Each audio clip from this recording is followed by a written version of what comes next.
welcome back to a new video. In this video, let's discuss about the holidays and the company leaves.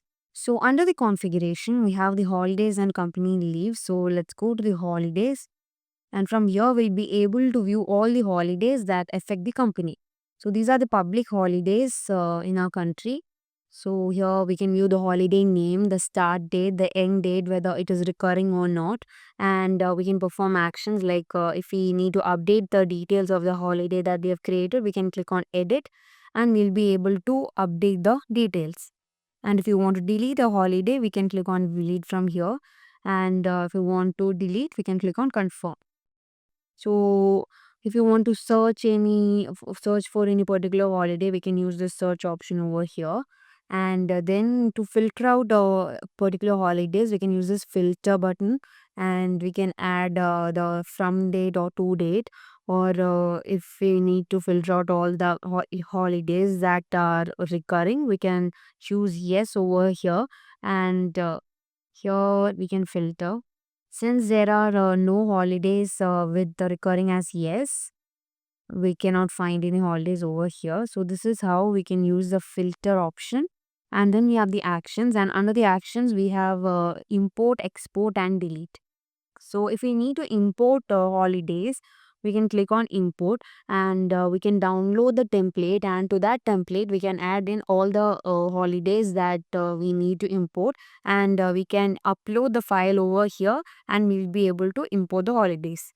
And to export the holidays, you can click on export, and we can add the Excel columns that we need to export. So that is name, start date, end date, recurring company. So we can check this box over here, and we'll be able to export the Excel columns. And here we have the holiday. So if we need to export any particular holiday, we can add the from date and to date of that holiday, and we can export it like this. So if we need to delete multiple holidays together, we can go to the actions and click on the delete over here, and we'll be able to delete the holidays. So let's unselect.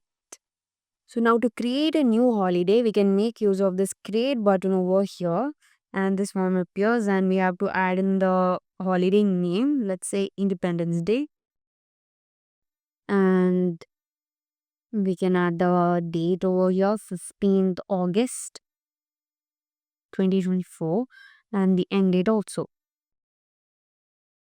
And if it is recurring, we can on this toggle over here. Now let's save this.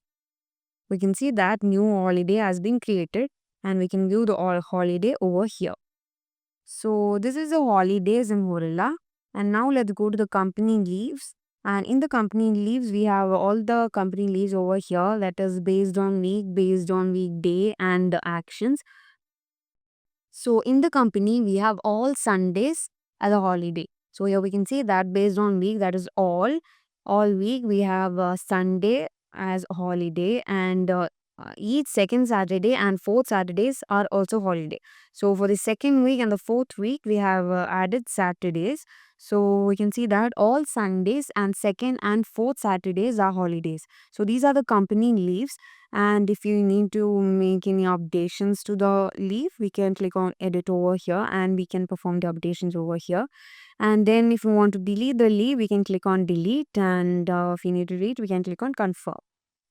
And here also we can search for any particular company leave, and we have the filter button by which we can filter out the company leaves based on week and based on weekday. And then we have the create button over here, where we'll be able to add adding the based on week and based on weekday. So from here we'll be able to create new company leaves. So this is all about holidays and company leaves. So hope it is clear, and thank you for watching.